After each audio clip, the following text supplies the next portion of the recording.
Good evening, everybody. Fantastic to see you all here on this wonderful evening. So this evening we've got 3 short talks. It's always brilliant having 3 short talks. Always very, very engaging and connecting and so on. And so we've got 3 personal talks on weeding the mind. So we're carrying on this theme of views, which Atra started last week. So we've been looking at Sangha Brighton lectures called Buddhism for Today and Tomorrow, where he describes the 4 gifts. And we're currently looking at the second gift, the gift of the golden net, described by Sangha as the vision of existence. And he asks in his poem related to this series, can we recognize it? So bringing things down to a mundane level, I don't know whether anybody's ever taken on a garden or an allotment and it's completely overgrown. The whole thing's a tangled mess and you can't even work out what are weeds and what aren't weeds, okay? This is a sort of representation of the famous idea of a thicket of views, and that's the territory we're sort of in. So we need clarity, and Buddhism gives us this clarity. And last week, Atra gave a great talk where he introduced us to the sort of classical way, the traditional way of classifying views. So we have wrong views, which are views that are unhelpful, that are sort of off kilter with reality. And they tend to come from ill will, craving, ignorance. By contrast, we have right views, which are helpful, that leads to states of kindness and generosity, clarity and connectedness with others, and ultimately to the goal of enlightenment. But then there's also no view, since in an ultimate sense, these are all views, whether we call them right or wrong. And as Atra said, these views can be like spells that we sort of grip onto or almost unaware of often. So no view is really about perspective, and it's about how we see views. Sangha called this perfect vision, when you really see things as they are and go beyond views.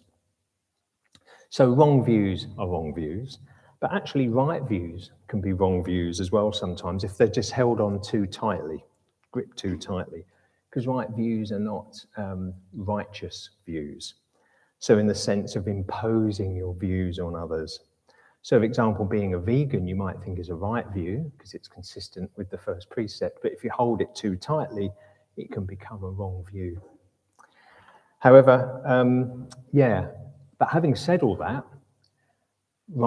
having right views or thinking in terms of right views is really useful and indeed essential for the spiritual life.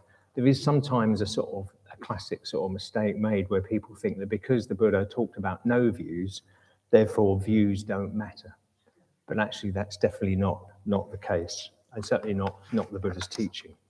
So holding views means you're more likely to achieve perfect vision.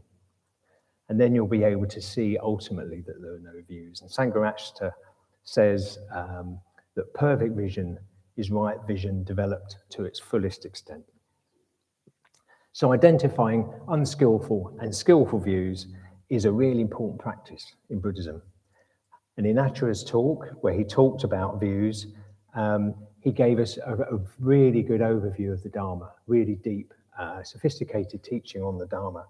But he didn't really go into the more personal and practical sort of aspects of this. And that's what tonight's about. We're going to be looking at a much more personal and practical take on views. Because wrong views actually can be sometimes quite hard to find. As I say, they can be like spells. We're kind of under them, but we don't even realize it. So there is a challenge of finding them. And then there's also a challenge of transforming them into something more helpful. And we thought that a really good way for doing this would be to hear from 3 practitioners who are going to talk about the different ways in which they've been working with a particular sort of wrong view, how they've sort of tackled it. We've got 3 talks, and I'll just introduce the speakers so that we can just seamlessly present our talks. So the first talk is going to be by Anna, who I think you strolled into the LBC, 20 plus years ago, something like that? Yeah, 23 years ago. And just as important, Anna is due to go off on an ordination retreat in September.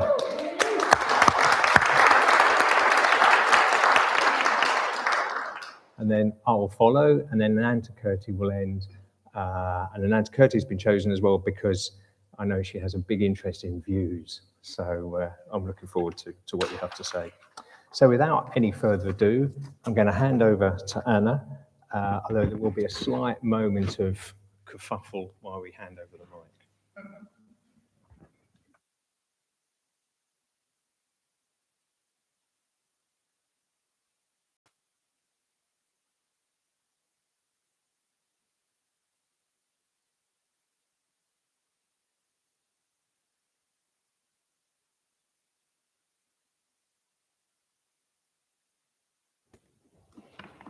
It's really high, isn't it, for little people like me? Okay. So I have a prop because I was inspired by Moksha Devi when she last gave a talk. I don't think I actually read my mind like this, but I brought it anyway, so I'll just pop that there and just get my glasses and then we'll start. So this is probably about 12 minutes, I think. Okay. Right. So yeah, thank you to Vimaladasa for such a detailed and thorough introduction. I think it will really help actually to frame what I'm going to say. And as he already said, I'm going to talk about working with a particular wrong view that I hold, which I'll get to in a bit. But before I do, I need to set the scene, and it will all make sense, I promise. So I want to take you back to early 2025. And I went on a weekend retreat at Tiratnaloka called Daughters of the Buddha.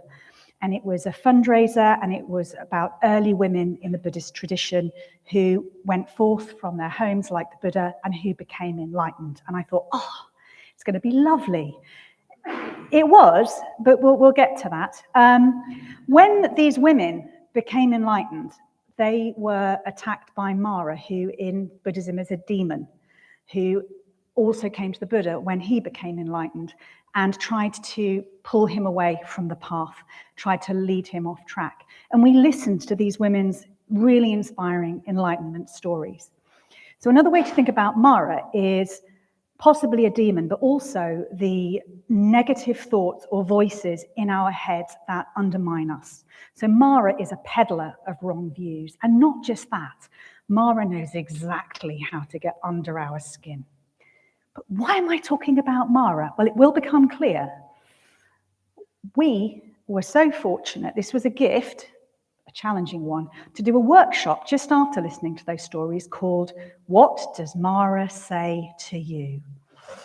Oh my, I'm going to just read out some of what Mara says to me. I won't talk about all of it, but I'm just going to read some of it out.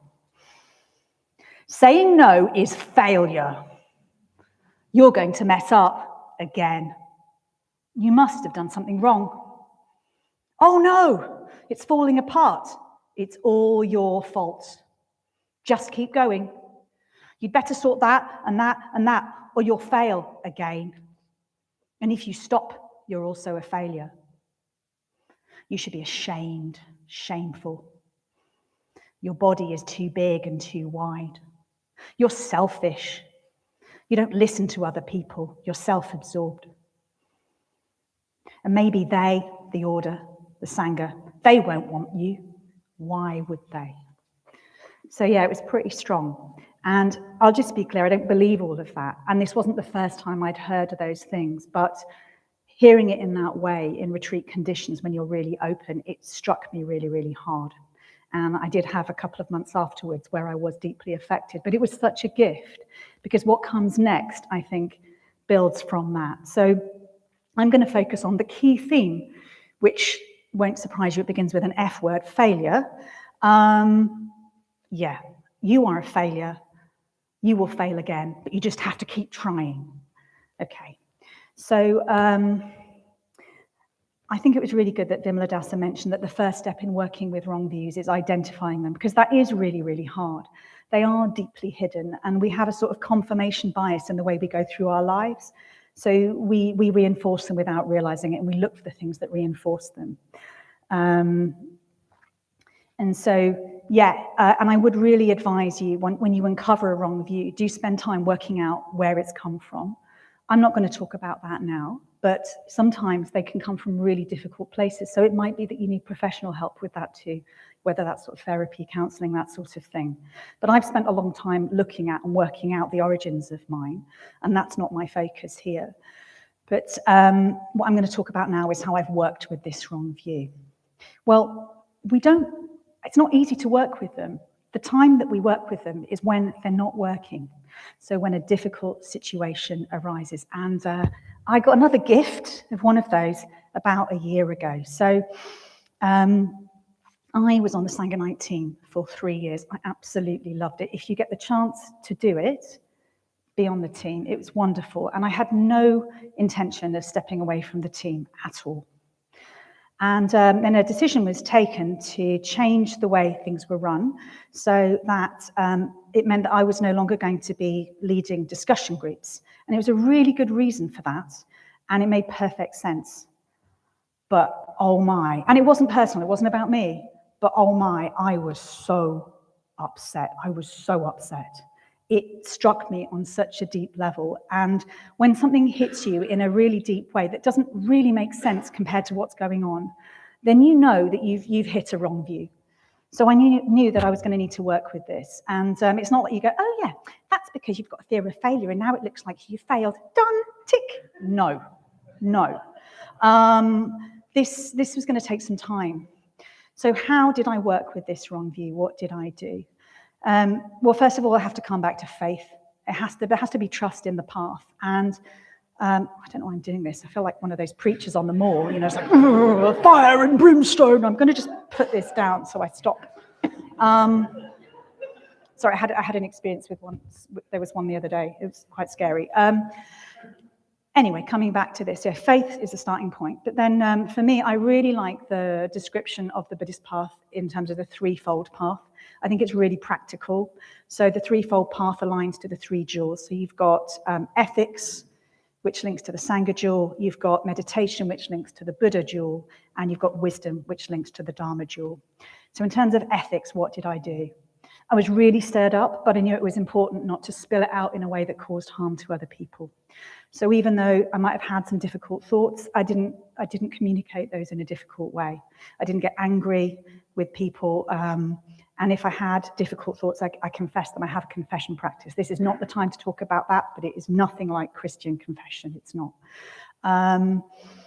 But I did talk about my feelings with people in a way that was deeply connecting and really beautiful and felt really harmonious. And that was people in the Sangha and other friends as well. And a spiritual friendship is so important in what I'm talking about here. And then in terms of the sort of ethics of body, because that's mind and speech, I took a decision to actually step back from being as involved at the Buddhist Centre. I had no idea that was going to happen, but that's what I did, just to give myself some space, because this stuff was big.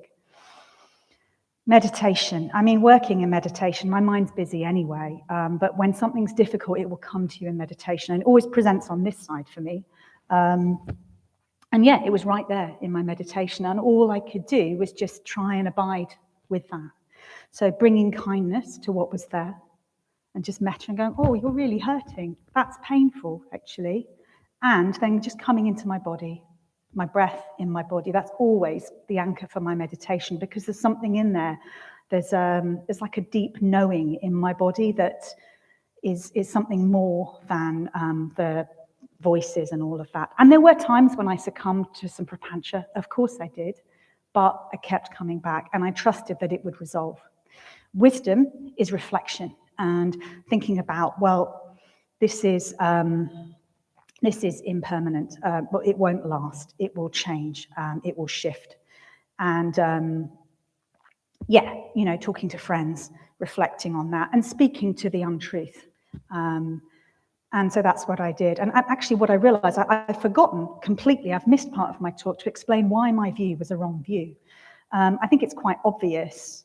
So I did eventually break through. I did eventually break through, and I'll talk about what happened. But I'm just going to slightly go back to say that this idea that I'm a failure, that I will fail again, and I need to try really hard. The reason it's a wrong view, and I think it's pretty obvious, is that it's this idea of me as a fixed, separate self. It's trying to fix me as separate away from other people, when actually, when we think about the Lakshanas, the truth is that we are all connected. And it's got this sort of grasping, clinging element. It's clinging to an identity.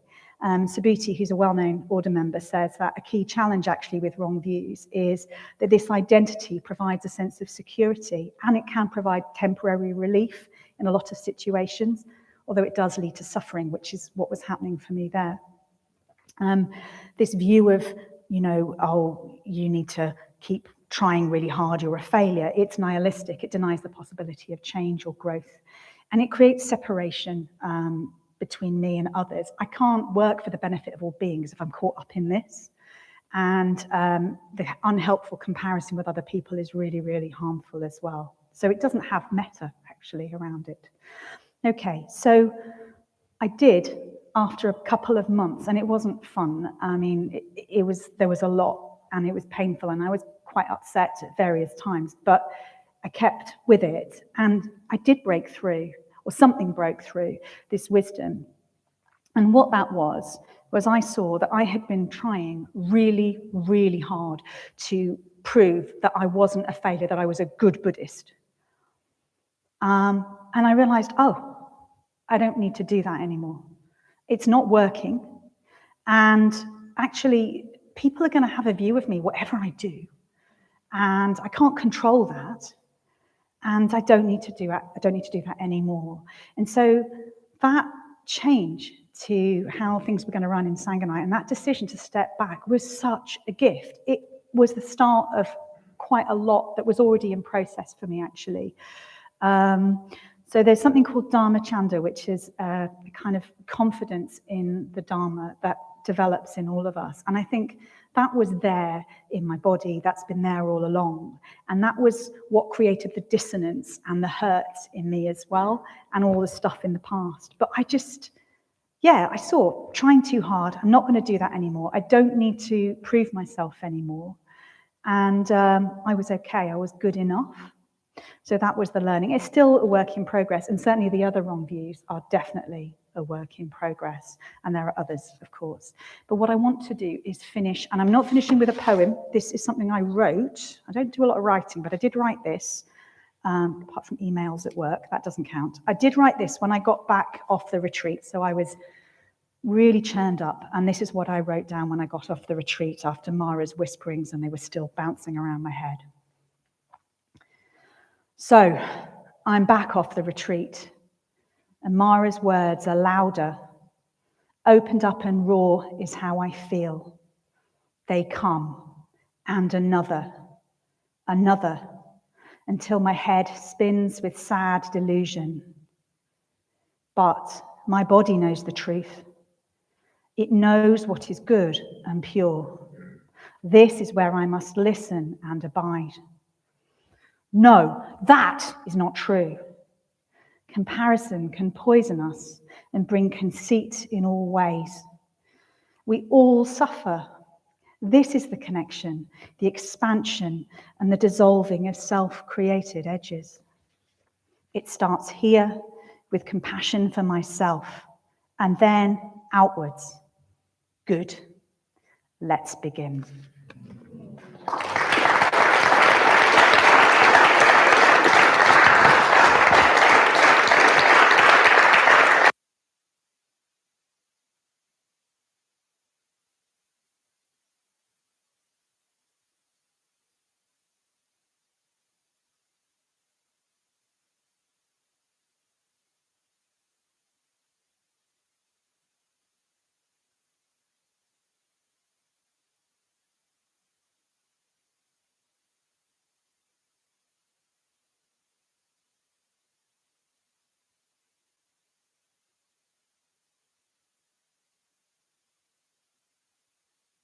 Right, okay, that's good. I'll start again.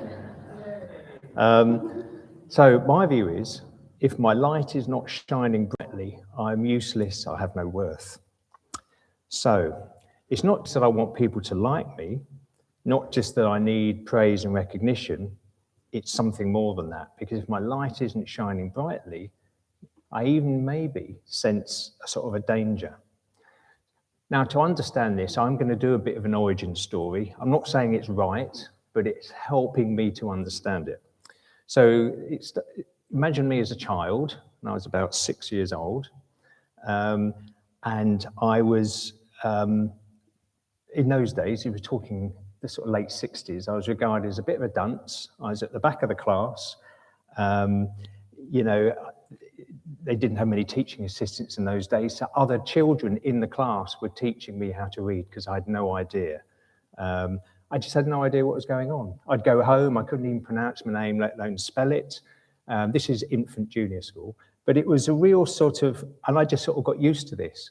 And there's even some words in my ears that include things like, "Oh, John, you're just going to end up being a road sweeper." Now, nothing wrong with being a road sweeper, but the way it was said was like, you know, you're not going to do much more. Now, I know I'm not unique in this. Many people have these sorts of experiences in school. But then at around 11 or 12, I started doing some things well. Now, unfortunately, it wasn't playing football, because that's what I would really like to be good at. But instead, it was maths and history. And indeed, there was a history test where I got 100 facts out of 100 facts correct. And my history teacher was completely flabbergasted. That was never been done before. I could do long division. You know, I can't do them now, but I could do them then. You know, I suddenly discovered I could do things. And, you know, I started getting, you know, people started giving me praise. My self-esteem started getting built up. I started having a different experience at school. And I started becoming a bit of a swot, because what I realized is that if I did well at school, this was one way in which I could get recognition, praise, warm glow, and all of that. Now, there are still some subjects I wasn't any good at, and French was one of them. And in French, I felt horrible, I felt useless, and all the rest of it. Now, in adult life, I think I sort of carried this on. So this desire to get recognition, this desire to sort of shine in a way, to be not just good enough, but to excel. And yeah, and this really drove, I think, my career. I sort of lived in this fear almost that if I didn't succeed, if my light didn't shine, then I wouldn't have value. I'd have no worth.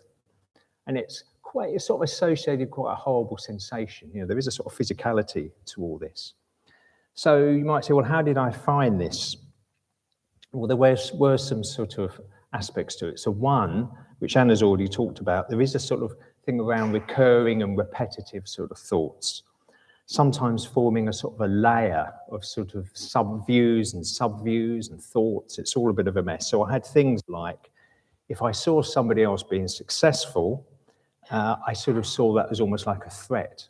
Okay, that was sort of the way I sort of perceived it. It was like a loss. So it's the sort of the far enemy of mudita, you know. Sometimes I don't like being helped. I've got this strange thing about not like being helped. It brings back that sort of helpless sort of feeling. I don't always like being laughed at. I like people laughing at my jokes, but I don't like being laughed at, because again, it brings back that sort of feeling. The other thing I don't like is I don't like being wrong, okay? And I don't like people pointing out, or at least saying I'm wrong, and I really don't like people pointing out I'm wrong when I am wrong, okay? That really doesn't go down very well. And all this is associated with a sort of a feeling of tightness, discomfort, you know, a sort of desire to sort of run away, avoid it. There's almost sometimes a sort of sense of danger. So there's definitely negative feelings, negative Vedana around all this.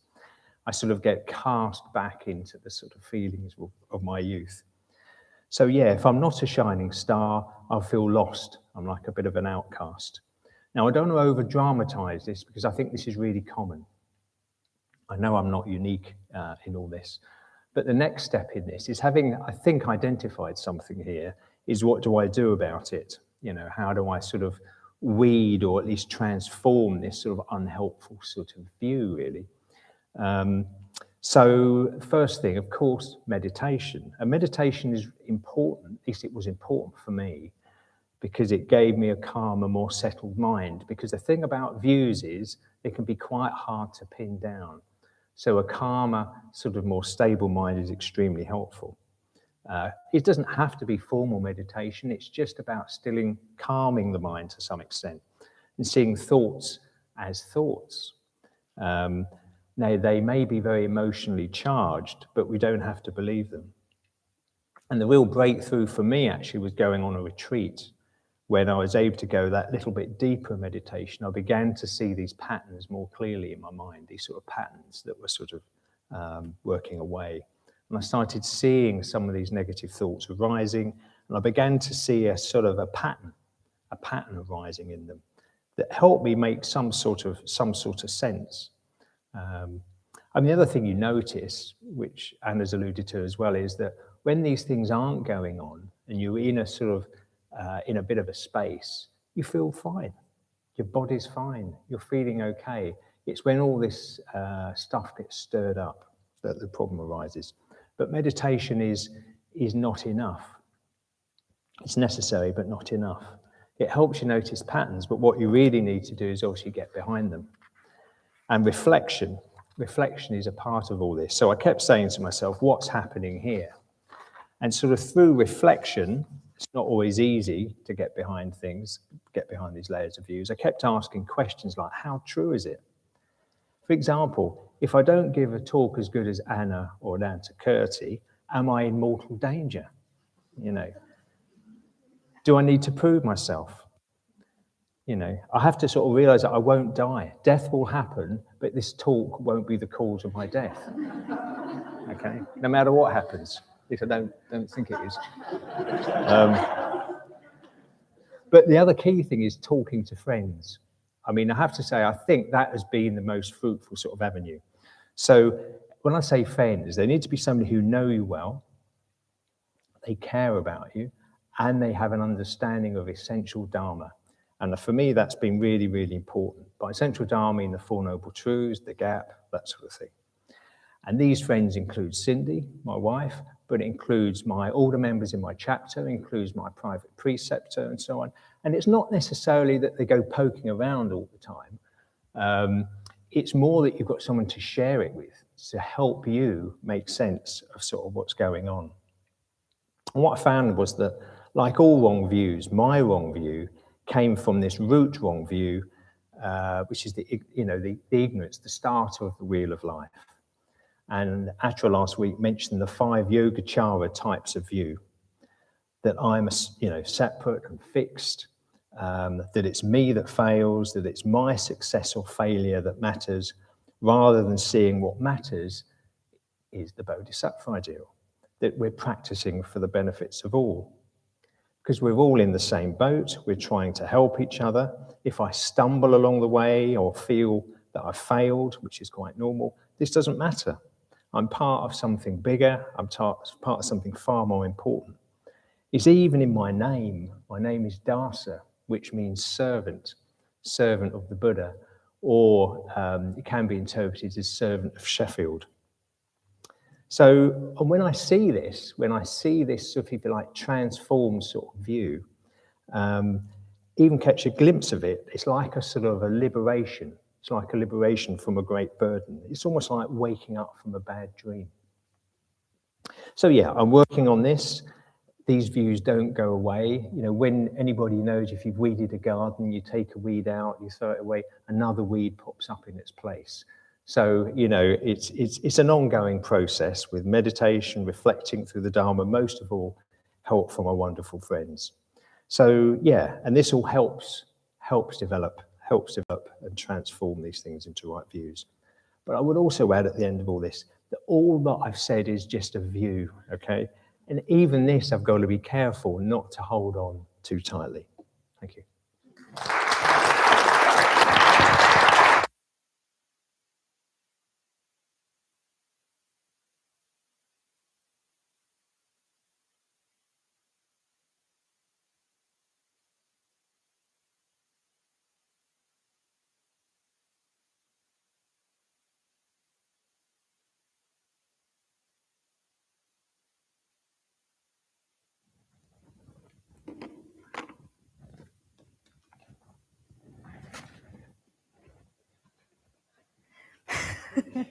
No, please go ahead. It's on at least. I think we can hear it. Yeah.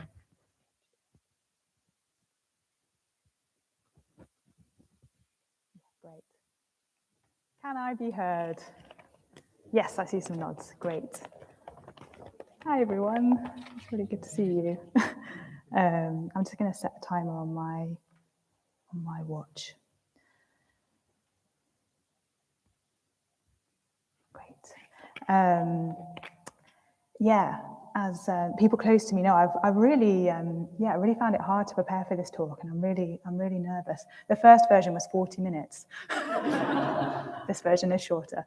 But yeah, it's just because I'm really passionate about the practice of working with views. Yeah, it's really transformed my life, and I'm really grateful to have the chance to share my experience of it as best as I can.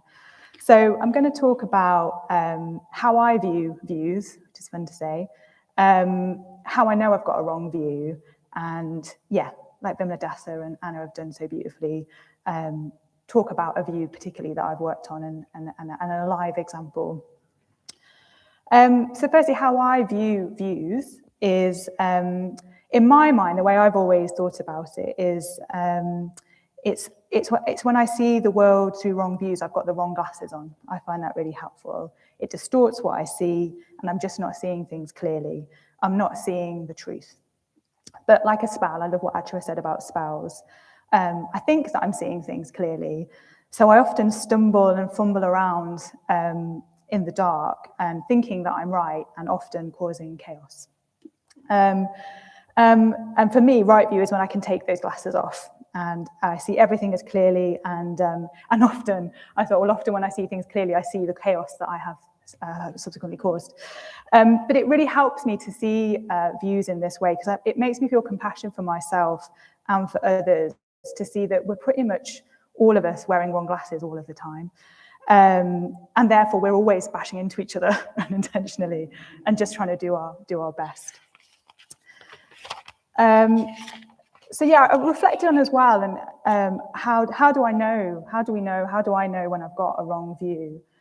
And I think for me, often they show up as resentment, actually, however justified I feel that resentment is at the time. Fear, anxiety, feeling stuck. Often when I feel really stuck and paralyzed, there's often a wrong view there. Disharmony in my relationships, even if it's not being verbalized, if I just feel that there's a disconnection between me and others, it's normally a wrong view somewhere there. Self-righteous anger is normally a really good sign that I've got a wrong view. If I'm really sure that I'm right, I'm really sure that somebody else or a group of people are wrong, I normally have a wrong view. And as has been shared as well, often my experience is that I feel them in my body. And the biggest clue for me is a disproportionate response to a situation. Normally means that there's a wrong view, that I'm looking through that situation through the wrong glasses. So it was really hard to pick a wrong view to talk about. I've got so many, like all of us in the room. And I think also, as we've kind of been talking about in the meeting before, they're all kind of interlinked, you know, they're all sort of layered and linked to each other like they're sort of roots of trees, really. So it's quite hard to pick them out. But the one I've chosen to focus on today is believing that I used to believe, and sometimes still can, that if I feel something really strongly, then it's definitely true. That my thoughts and feelings are an accurate representation of reality. And I'm someone who feels quite big feelings quite a lot of the time. And I can also, like I know some people in the room can as well, I can be quite hypervigilant and a sponge for other people's big feelings or smaller feelings as well. And so what used to happen if I felt a big feeling in myself, or I felt a big feeling in a room, or felt there was something going on with somebody else, I would always think either I'm the problem or they're the problem, and either I need to fix me or I need to fix them. And as you can imagine, that didn't tend to work out that well. And I was thinking about all the different ways that manifested in unskillful behavior, but often I could get quite withdrawn and moody, or sometimes I could get quite spiky and aggressive.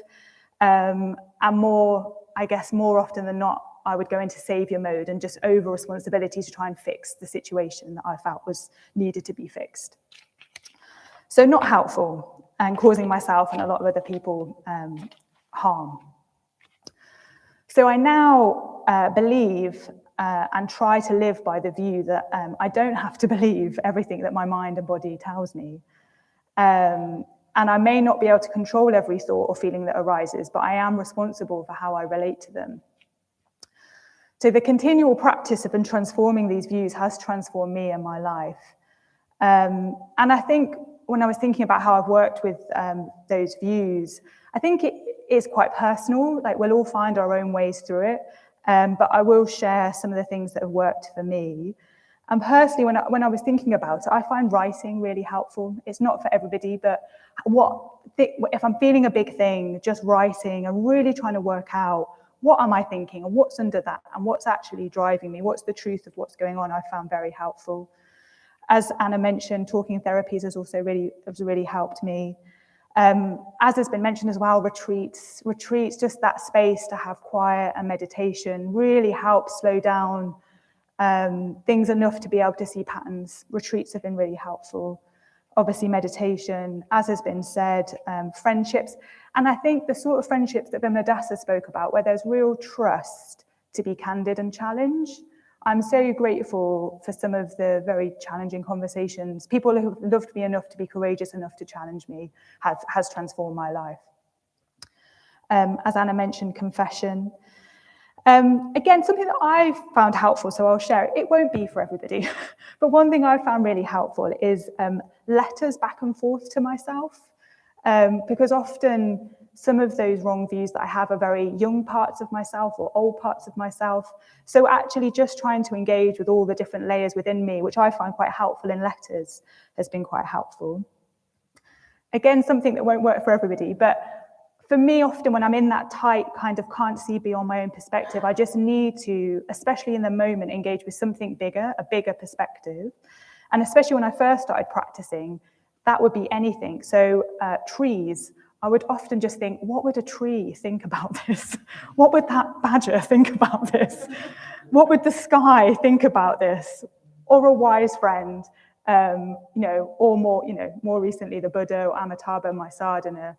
And it just helps just widen that perspective a little bit from this sort of tight view that I've got. And again, as I said, so much of this is embodied actually. So developing a relationship to my body and my sense of, just getting to know what it feels like to be in this body. I think when I came to the Buddhist Centre, I was just a disconnected head, part of the overwhelm was I had no idea what was going on. So that's an ongoing process. So I wanted to give you a live example. I thought, well, this is juicy because it happened just a few days ago of kind of this view playing out and what I did with it. So I've just started a new job. It's just short term, but I really want to work in that team. So there's quite a lot to prove. I really want to impress them. I haven't got much experience, but I've got a lot of enthusiasm. And I got invited to a meeting, and the meeting had the title saying, "Let's get stuff sorted out." Okay. And then a list of things that I didn't know what they meant. And I came into the room and I realized I was going to be in a room with 12 people for 6 hours without an agenda, talking about things that I have no idea what they were talking about. And at one point they said, "Anantakirti, we'd really love to hear what you think about this." And honestly, I couldn't tell you my own name. It was that moment where, like the worst happens, the tumbleweed moment, panic in my chest, my belly tightens, freezing in my mind.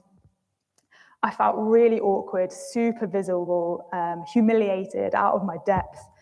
And my head starts its normal, what does it say? Everybody can see you're a total idiot. They all hate you. And actually, I was just really embarrassed that you're here. For extra measure, now that I'm an Anantakirti at work as well, it's like, and you're an ordained Buddhist, so you're doing Buddhism a disservice right now too. Where's your cool, tranquil vibe?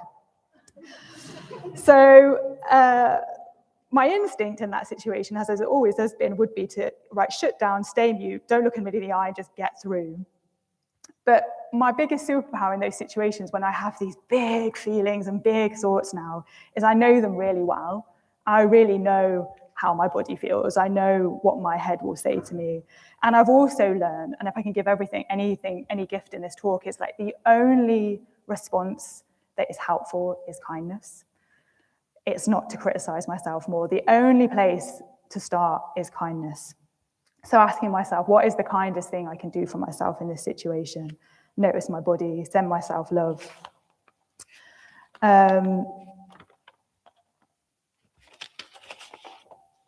What am I believing that's not true?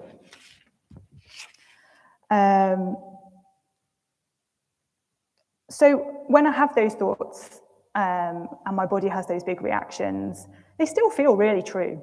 They feel really true in that moment. I can't argue with it. But what I can choose is to live by the views that I've continued to fuel and have faith in. And those views are, I don't have to believe everything my mind tells me, that I might not control every thought or feeling, but I am responsible for how I relate to them. And ultimately, my worth is not linked to whether anybody in this room loves me, likes me, or even if I'm good at this job, my worth is sacrosanct. So yeah, on my lunch break, I happened to run into two good Buddhist friends. I said, oh my God, I'm having a day, can I have a cuddle? I went to prep, my favorite place, and I did some writing. And I asked myself, I did write to Amitabha and said, what would Amitabha say to me right now? And he said what he always says, which is, I'm totally safe and I'm totally loved. And from that place, I could get the perspective of, oh, this is just objectively a weird situation. Everybody's feeling really awkward. And I don't need to fix myself or anything in this room, and I can just show up and be kind. And when I went back to that meeting room, actually, I sat and just gave everybody in the room a little bit of metta. I just did like a little mini metta bhavana. And I can't find the rest of my dog. But at the end of it, I still felt a bit awkward, but my self-worth was intact. And I'm just so grateful for that practice, that as a Buddhist, I'm committed to wanting to grow more than being right. And my favorite Mary Oliver quote is, leave room in your heart for the unimaginable. And I feel like working with views has really done that for me. And I think perhaps the greatest and hardest gift I've ever been given is discovering that I am responsible for my own life, including my views. Thank you.